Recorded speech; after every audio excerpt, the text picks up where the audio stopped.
হুজুর ক এই তো আমি একটা সমস্যায় পড়ে গেছি। আপনারা তো কোনদিন কয়নি, মানে হঠাৎ আমার 2 নম্বর বউটা আসতে চাচ্ছে এখানে। এখন কি করি কোন তো? কি কস তোর 2 নম্বর বউ হ্যাঁ এদিকে আসতেছে বলছো? মানে সে আর না এসে ছাড়বে না। এখন কয় তুমি যেখানে থাকো আমি একটু যাবো, তাই এই জন্য আমি আসতে বলেছি। আপনারা তো আমি জানাইনি।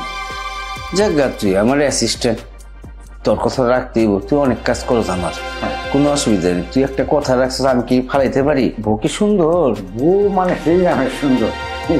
আমার ঘরে বউ আমার গ্রামে নেই একটাও। কস কি এরকম বউ একটা গ্রামে তোরে বিয়া করে বিয়া করছে না কট খাইছস কোন জায়গায় ধরা খায়? না হুজুর, মেয়েটা আমি গেছিলাম বেড়াতে। হ্যাঁ। বেড়াতে গেলি মেয়েটা আড়ালে মানে চোখটি নিয়ে আমার মারিছে। চোখটি নিয়ে মারলে আমি আবার শরম পাই, তো আমি একটু শরমে হাত ডালে গেছি। আমার যে কমফার্ট করে ধরে হলে ধরে কওয়া যে আপনার আমার পছন্দ হয়, আপনার আমি বিয়ে করবো, না আর আমি বাঁচবো না, এই করে মানে আমার বিয়ে করে ফেলে। হ্যাঁ তুই যে দৌড়াদৌড়ি করস আমারই তো দোষ কেমন জানি, ওরা দইটা কি জানি করছস, জাদু করে আলাইছস, বিয়েটা করে ফেলাইছ। হ্যাঁ ঠিক না? যাজ্ঞা অসুবিধা নেই, তোর বউটা আসুক, কোনো অসুবিধা নেই। তুই এত বছর ধরে আমার কাজ করস, তুই একটা কথা রাখছস আমি রাখুম না? আর তুই তো প্রাপ্ত, ঠিক আছে, সারাটা জীবন আমার লোকে কাটাই গেলি। যাজ্ঞা তোর বউটা আহুক, দেখি যদি হয় তাহলে ব্যবস্থা করে দেবো। হ্যাঁ ঠিক আছে। আচ্ছা আমি তো একটা রুমে থাকি, ওরে ওই রুমে কি রাখা যাবে? আরে রুম ব্যবস্থা করে আগে বউটা আহুক, দেখি না তোর বউটা, তারপর ব্যবস্থা করে। আমার এত বড় বাড়ি, জায়গা কি কম আমার? হ্যাঁ একটা দুইটা বাড়ি, তুই জানোস তো আমার কতগুলি বাড়ি।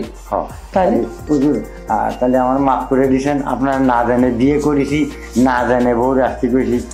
আরে বিয়েটা হলো একটা ভালো জিনিস, এটা সবার ভাগ্য হয় না। তুই যেন হইছে করি ফেলাইছস, তোর বিয়ের খরচা মরচা সব আমি দেবো, অসুবিধা নেই। ধুমধারাক্কা করে আবার বিয়ে করাম, অসুবিধা আছে? কিরে কেটাইলো? ও মনে আসে পড়ছে না। আমি ঠিক ঠিক। হায় রে কাসেম, এই বয়সে তোর প্রেম করে হারাই বিয়া করে হারাইছে, আল্লাহ জানে কেমন বউ। ওই যে আসে পড়ছে। আসসালামু আলাইকুম। ওয়ালাইকুম সালাম। এটা কাসেম এই আমার বউ।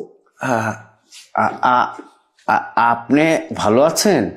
জি আমি ভালো আছি, আপনি ভালো আছেন? হ্যাঁ হ্যাঁ হ্যাঁ, আগে তো ভালো ছিলাম না, তবে আপনাকে দেখে না, আপনার কাছে আমি বিয়ে করেছি আপনাকে শুনে এখন পুরোপুরি ভালো। আচ্ছা আসতে তো কোনো অসুবিধা হয়নি আপনার? না না, আমার আসতে কোনো অসুবিধা হয়নি। কাসেমটা না খুব বাজে লোক জানেন, আমাকে আগের থেকে জানানি। আগের থেকে যদি জানাতো তাহলে আমি কিন্তু আপনাকে ফুল বিছিয়ে সুস্বাগতম জানাতাম। না না, এভাবে বলে আমাকে লজ্জা দিবেন না, আমি ঠিক আছি। যাকে যাকে, আপনি অনেক হিস্ট্রি শুনেছি, অনেক কথা শুনেছি, আমি আরো শুনবো, অসুবিধা নেই তো? হ্যাঁ কাসেম, আচ্ছা ঠিক আছে, এই চল, এই ঘর আজকের থেকে তখন দুজন দিয়ে দিলাম, আমি বাগান বাড়িতে ওই রুমে থাকুন, ঠিক আছে? আচ্ছা আচ্ছা। এই ঘরটা পছন্দ হয়েছে আপনার? হয়েছে তো? হ্যাঁ আমার পছন্দ হয়েছে। এটা আমার পার্সোনাল ঘর বুঝছেন, আমি সবাই দেই না, বিশেষ করে কাসেম তো আমার খুব ঘনিষ্ঠ লোক, আর সেই ঘনিষ্ঠ লোকের বই আপনি মানে সেই কারণে দিলাম। আচ্ছা আপনার কিছু লাগলে, যা যা লাগবে আপনি আমাকে না কাসেমকে বলে, ঠিক আছে, সব ব্যবস্থা হয়ে যাবে। ঠিক আছে ঠিক আছে তাহলে কাসেম আমি যাই, ঠিক আছে? যা যা লাগবো আমারে বলিস। হ্যাঁ আচ্ছা তাহলে আপনার আগেও দিয়ে আসি আমি। না না এগোতে হবে না, নতুন বউ তোর, তুই সময় কাটা, আমি যেতে পারবো। আসি। জি।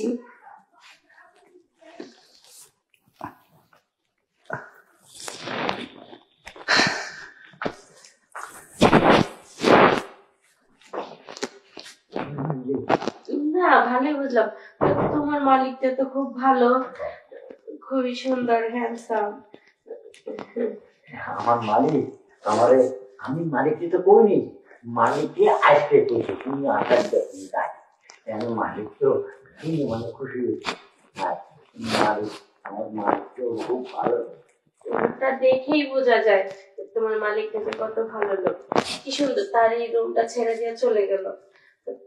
খুবই ভালো। না ওনার রুমের অভাব নাই, ডাক বাংলা থাকবে না, ওনার বাংলা বাড়ি আছে ওইখানে থাকবে না আজকে না, আর 2-3 দিন যা থাকি আমরা ওই বাড়ি দিও। চিন্তা করতেছি আর বাড়িতে যাব না, তোমার সাথে এখানেই থেকে যাব। শোনো না, এই যে এই ঘরটা না তোমার মালিক যে বললো একেবারের জন্য আমাদের দিয়ে দিতে, আমার এই ঘরটাই খুব পছন্দ হয়েছে, আমি এই ঘরেই থাকতে চাই। আর তুমি চাইলে তুমি আলাদা থাকতে পারো, সমস্যা নাই, আমি না হয় একাই এই রুমে থাকবো। তা কি করে হয়, আমি তোমার বিয়ে করেছি তোমার একসাথে থাকবো, আর না তুমি আলাদা থাকতে পাও। আচ্ছা ঠিক আছে, আলাদা আমি থাকবো, তা একাই তো থাকি, আমি চাকরি করি। আচ্ছা তাহলে আমার কাম সারিয়ে আমার চলে যাও। সমস্যা নাই, কারণ কেন বলছি জানো, খাটটা না অনেক ছোট, এই খাটটা তো আমার একাই লাগবে, সেই জন্য বলছিলাম। তুমি মোটা মানুষ, তোমার তো খাট একাই লাগবে, আমার খাটও ছোট, আমি অনেক সিঙ্গেলে থাকতে পারবো। তুমি কষ্ট করে আইছো, জার্নি করে আইছো কত যুদ্ধে, তুমি শো একটু শো। না আমি ঠিক আছি, আমি এখানে বসে ঠিক আছি, আমি না হয় বসে বসেই রেস্ট করি, তোমার যদি কোনো কাজ থাকে তুমি সেরে আসো। না আমার কাজ আমি সারবান, তুমি একটু রেস্ট নাও, তুমি এনে নেবো। তোমার তোমার আমি থাকতে পারি না, তাও না তোমার বিয়ে করছি আর তুমি অনেক থাকবা। আমি তোমার একটু শরীরটা আটটা বুঝে দিই, মাথা টাটা বুঝে দিই, আমার তোমার কেউ যাচ্ছে না। ফোন বাজতেছে তোমার? ফোন করার টাইম পারো না, 10 মিনিট পরে কর, না আধা ঘন্টা পরে কর। হ্যালো, হ্যাঁ কাশেম, আমি তোর মালিক বলছি। হুজুর বলেন বলেন, শুনতেছি। শুনবে ভাই, একটা বিপদ হয়ে গেছে। কি বিপদ? হেড অফিস থেকে কালকের মধ্যে আমার ওই যে নরসিংদীর ফ্যাক্টরির সমস্ত কাগজ সাবমিট করতে হবে, ঠিক আছে? এখন তো ভাই আমার অবস্থা বেশি ভালো না, বাইরে গাড়ির ড্রাইভার নিয়ে বসে রয়েছে, তুই গাড়িটা নিয়ে তাড়াতাড়ি এই 3-4 ঘন্টা লাগবে, তুই কাজটা ছেড়ে আস, মানে কাগজপত্রগুলি নিয়ে আসে বল। হ্যাঁ ভাই। হ্যাঁ হুজুর, হ্যাঁ আজকে রাতটা খেয়ে গেলে অত না। আরে রাত তো অনেক, সারা জীবনই রাত পাবি, তাই না? একটা দিন কি হয়, আমার জন্য করবি না? আর শোন, এটার জন্য তোর বইয়েরকে আমি 4 থেকে 5 ভরির একটা চেন বানিয়ে দেবো, ঠিক আছে? হ্যাঁ আচ্ছা আচ্ছা, আমি এক্ষুনি আসতেছি। আচ্ছা রাখি হুজুর। আচ্ছা হুজুর তোমার জন্য একটা 4-5 ভরি চেন বানা দেবে কইছে, আর বাড়িও ওইটা দিয়ে দেবেন, ঘর ওইটা দেবেন তোমার। তুমি থাকো তাহলে, আমি নরসিংদী আসি। কি বলো? আচ্ছা ঠিক আছে, তুমি যাও। আচ্ছা আমি আমি আমি যাই। ঠিক আছে তুমি যাও।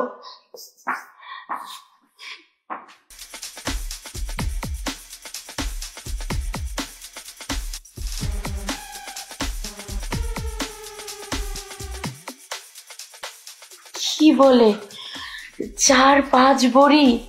ও মা গো, আমি তো এই স্বর্ণ কখনো চোখে দেখি নাই। 4-5 ভরি, কি একটা বুড়া বেড়ার কাছে বিয়ে করেছি। এই লোকটার সাথে যদি আমার আগে দেখা হইতো তাহলে তো আমি তাকে বিয়ে করে নিতে পারতাম, এখন তো সম্ভব না। আর আমার জামাই পরের চাকরি করে, আর তার নিজের সয় সম্পত্তি। ইস, আমার যে কেমন লাগতেছে, শেষ পথে এসে কি যে করলাম বুঝতেছি না।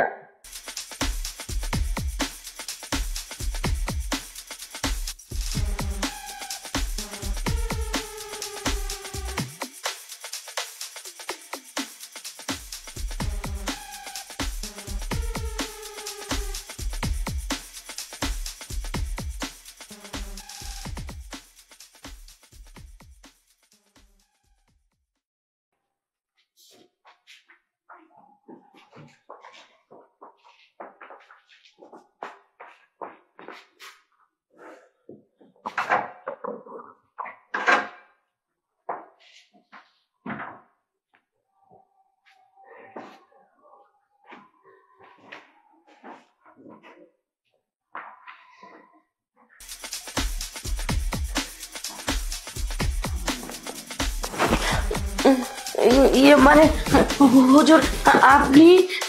হ্যাঁ আমি, আসতে হলো তোমাকে।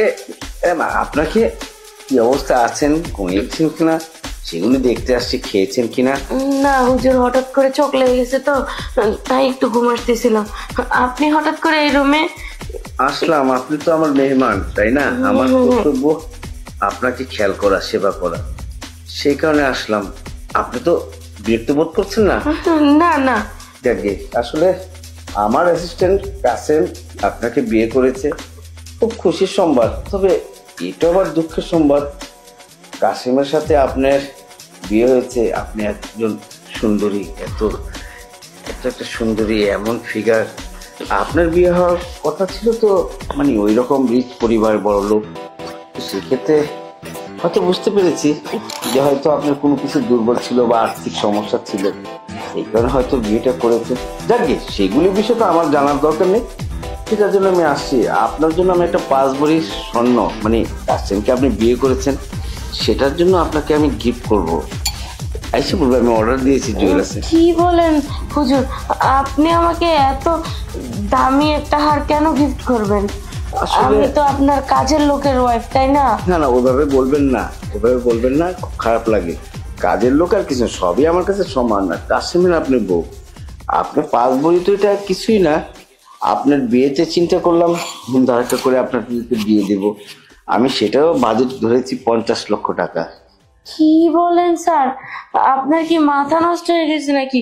50 লক্ষ টাকা? মানে হ্যাঁ, বুঝতে পেরেছি। সেটা আপনার জন্য অনেক কিছু, কিন্তু আমার জন্য তো কিছু না। আমি একজন নেতা মানুষ, আর সয় সম্পত্তির টাকা, ব্যাংক ব্যালেন্স, বাড়ি গাড়ি আমার অভাব নেই। এই যে এইরকমই তো আবার 6টা বাড়ি এইখানে, আরো তো ঢাকা শহরে আরো অনেক বাড়ি আছে। তারপর ব্যাংক ব্যালেন্সে কত টাকা সেটা আমি নিজেও জানি না, টাকা জমতে থাকে প্রতিদিন। সেক্ষেত্রে আপনাকে মানে আপনার পিছনে আমি 2-5 কোটি টাকা খরচা করব, নাথিং, এটা কিছুই না। আর আপনি খারাপ লাগছে? না না, ঠিক আছে। আমি সেই কারণে আসলাম আপনাকে এই সম্পদটা দিতে, যে আপনি কি আমারটা গ্রহণ করবেন?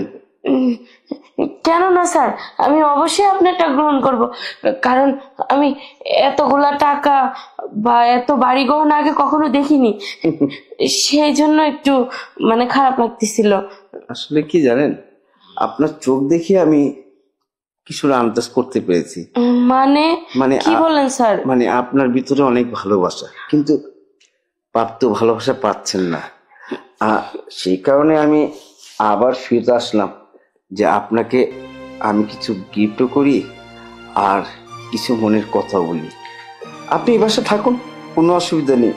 এই ঘরটা আমি আপনাকে সারা জীবনের জন্য দিয়ে দিলাম। কি বলেন স্যার, সত্যি বলতেছেন? আপনি এই ঘরটা আমাকে সারা জীবনের জন্য দিয়ে দিবেন? আপনি খুশি তো? হ্যাঁ, আমি অনেক খুশি। না, আপনি কিছু মনে করবেন না। আমি এইরকম মেয়েদের একটু ভক্ত, যেটা নাকি আপনার মতো চোখ, আপনার মতো ঠোঁট, এইরকম শরীর, আমি যেটার জন্য খুবই পাগল, সেটা আপনার ভিতরে আছে। আমি শুধু আপনাকে সবসময় কাছে পেতে চাই। কেউ জানবে না, কাসিমও জানবে না, আপনি কাসিমের বউ হয়ে থাকবেন, শুধু আমার ভালোবাসা হয়ে থাকবেন। আপনি যা চান আমি সব দেব। আপনি রানী, রাতারাতি রানী করে দেবো আপনাকে। ঠিক আছে স্যার, আপনি যা বলবেন আমি তাই করব, সমস্যা নাই। আমি শুধু একটু রানী হতে চাই, আর কিছু না। আপনি যেটা বলবেন আমি সেটাই করব। তাহলে কথা দিলাম, আমি আপনাকে আজকে থেকে রানী করে দিলাম। শুধু আমার কিছু পাওয়ার না, একটু আপনার মতো সুন্দরী রমণীর ভালোবাসা, এটা কি পাবো? হ্যাঁ স্যার, পাবেন না কেন? অবশ্যই পাবেন। কারণ যে নাকি আমার জন্য এতগুলো টাকা খরচ করতে পারে, এই ঘরটা আমাকে দিয়ে দিতে পারে, সে তো আমার জন্য অনেক কিছু করতে পারে। তাই আমি রাজি। ঠিক তো? হ্যাঁ। তাহলে আমাকে ভালোবাসে, আমি আপনাকে ভালোবাসি। ঠিক আছে। আর দুজনের ভালোবাসা একত্র হলে আর কি, সবই তো আপনার। ঠিক আছে, খালি আমি আপনার হতে চাই। ঠিক আছে। তুমি এত সুন্দর।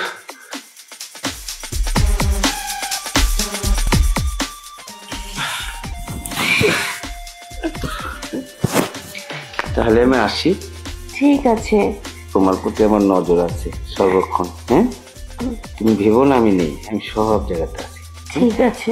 আচ্ছা, আসি। হ্যাঁ, কি খবর এলাকার? আমি ঢাকা থাকি, তোরা যদি এলাকাটার যদি নিয়ন্ত্রণ না করতে পারো, সব যদি আমার করতে হয়, তোরা কি কাজ করো? হ্যাঁ, তোদের কি জন্য রাখছি? আমার সবকিছু যদি দেখাশোনা করতে হয়, এই ঢাকা মিটিং, এই জন্য মিটিং, কত জায়গায় আমার বর্তমানে যে অবস্থা দেশে, হ্যাঁ, তোমাকে দিয়ে কিছু হবে না, না পারলে চলে যাও, আমি অন্য মানুষের ব্যবস্থা করি। হ্যাঁ রাখো, পরে কথা কই। আমার এক লোক আছে। হ্যাঁ কি খবর? হ্যাঁ বলো ভাতিজা। তোর মন খারাপ পা? কি আর কম চাচা, হ্যাঁ কি হয়েছে? সংসার অবস্থা ভালো, ঠেলা গাড়ির লাইন চলতেছে কোন রকম, তাকে দেখি সংসারে খুব অভাব। তাই তুমি তো আমার লাগে থাকতে পারো, আমার তো লোকজন লাগে। চাচা আপনি তো জানেন না, মাটা মারা গেল, আর বাবাটা ও যে পশ্চিম পাড়া আছে না, হ্যাঁ ও পশ্চিম পাড়া চেয়ারম্যান, বাপে শুনছি সে বাড়িতে নাকি কাজ করতো। হ্যাঁ তো কাজ করতে করতে জানেন চাচা, এক সময় বাপের নিখোঁজ হয়ে গেল গা, বাপের আর কোনো খোঁজ পেলাম না, কিন্তু ঘরে আইনা পেয়ে গেছিল সৎ মা। এত কিছু হয়ে গেল, কি যে যন্ত্রণার মধ্যে আছি, আমার পুরো সংসারটা একদম সারা করা হয়ে গেল। আমি কই যে যাই চাচা, কি করে মাথায় কিছু খেলে। তোমার বাবা উত্তরাখণ্ড হয়েছে চেয়ারম্যানের বাড়ি কাজ করতো না? হ্যাঁ ও চাচা, ও বাবা, ওদি আমার বিরোধী দল, ও খুব শয়তান, ওর জন্য ওই এলাকায় কোনো মানুষ ভালো থাকতে পারে না।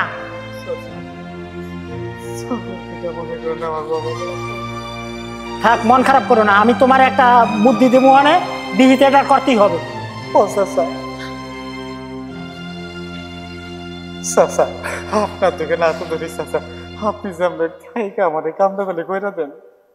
তুমি চিন্তা করো না, তোমার চাচা আছে, এখনো মরি নাই বেড়া, এখনো চাচা মরে নাই।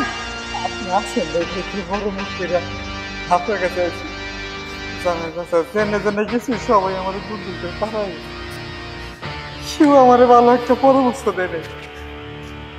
আপনার কাছে নাইলাম না চাচা, মনে হলো আপনার একটু মাথা গোজা ঠাই পাইলাম। এই চাচা আছে তোমাদের পাশে, আমি গরিবের বন্ধু, বড় লোকের শত্রু, যারা এই সমাজটাকে নষ্ট করে, মানুষকে হক মারিয়ে খায়, ওদেরকে আমি ধ্বংস করে দেব।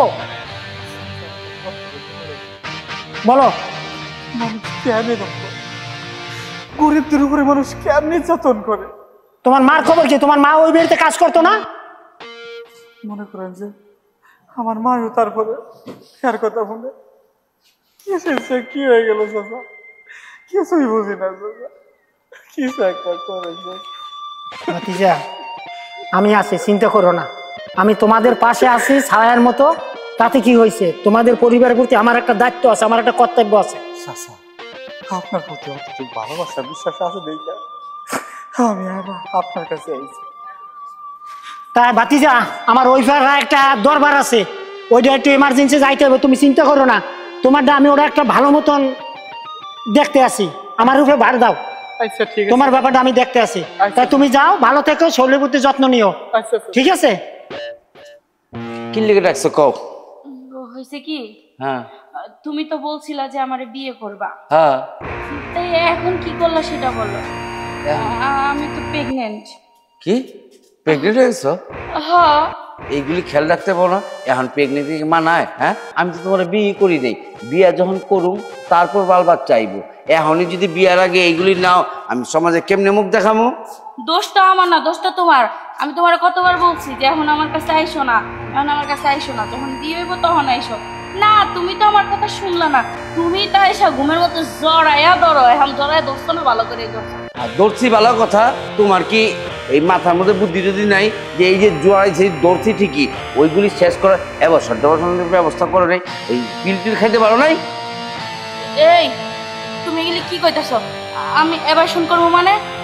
দেখো উল্টা পাল্টা কথা বলবা না, তুমি আমার বলছো বিয়ে করবে, তুমি আমার বিয়ে করবে, আর যদি বিয়ে না করো তাহলে কিন্তু আমি কাশামের কাছে চলে যাবো।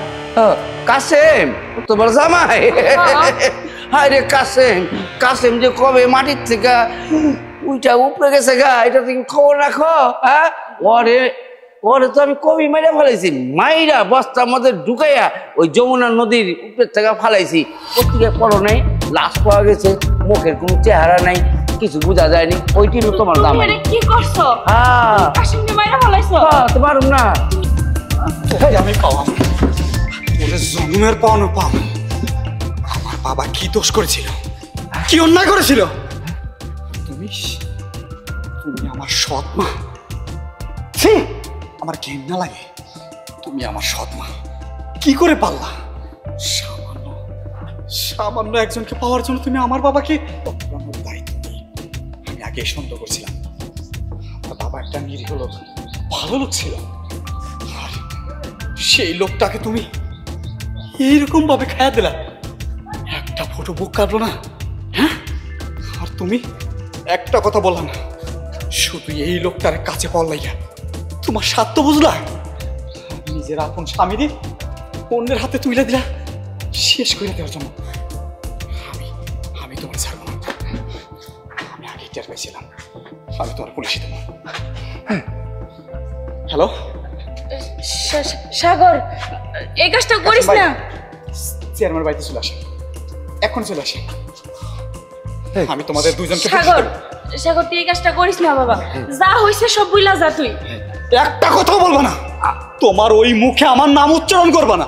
আমি 10 লাখ টাকা দেই তোমারে, ঠিক আছে? একটা কথাও বলবি না, তুই আমার বাবার খুনি, তুই আমার বাবার খুনি। কি হয়েছে? কি কি? এই যে স্যার, এই যে স্যার, আপনার না বলছিলাম যে আমার বাবা একজনের বাসায় কাজ করতো, চেয়ারম্যানের বাসায়। এই যে সেই চেয়ারম্যান, অত্যাচারী চেয়ারম্যান, আর সাথে আমার মাও জড়িত আছে।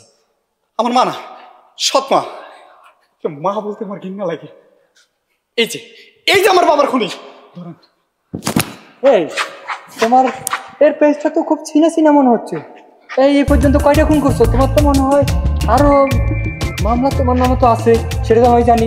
স্যার, হ্যাঁ স্যার, ওদেরকে এমন ভাবে শিক্ষা দেবেন যাতে আমার বাবার মতো যারা নিরীহ লোক এই শয়তানের বাসায় কাজ করতে এসে আত্মসাৎ হয়েছে, ওদেরকে তুমি এমন শিক্ষা দেবেন স্যার। তুমি শান্ত হও, আমরা তো আছি।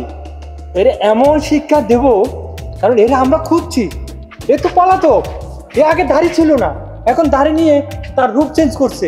এই তোর নামও চেঞ্জ করছো নাকি? তোর নাম হ্যাঁ জিন্টু না? জিন্টু, এখন দেখছি পিন্টু। আচ্ছা কিলুদ্দিন পিন্টু। এই তোর নাম তো, মেইন নাম তো জিন্টু। তুই এইটুক 2 নম্বরই করছস মানুষকে খুন করার জন্য না? এই তুমি আমাদেরকে ভরসা রাখো, এমন শাস্তি দেব তোর নাম আর পরিবর্তন হবে না, তুইও পরিবর্তন হবে না, সারা জীবন জেলে থেকে তুই মরবি। স্যার নিয়ে যান স্যার, নিয়ে যান স্যার। স্যার আমার একটু আলাদা কথা শুনুন, আপনার লাগে কথা কই। হ্যাঁ কম কি কি কই? আলাদা একটু কথা কই। চুপ! আলাদা কথা বলবি? খুনি, বদমাইশ, চল এই, চল। যান স্যার, চল। নিয়ে যান। এই যে স্যার, একটা বাবা শুন, আমি তো তোর বাবারে খুন করি নাই, হাত ছাইড়া দাও। তুই আমারে পুলিশে দিস না বাজান। তুমি আমারে ওই মুখে বাবা কয়ে ডাকবা না, তুমি আমার মা না, সৎ মা কখনো মা হইতে পারে না। আমি তোমার পরে দেখে নিতেছি, পরে দেখে নিতেছি।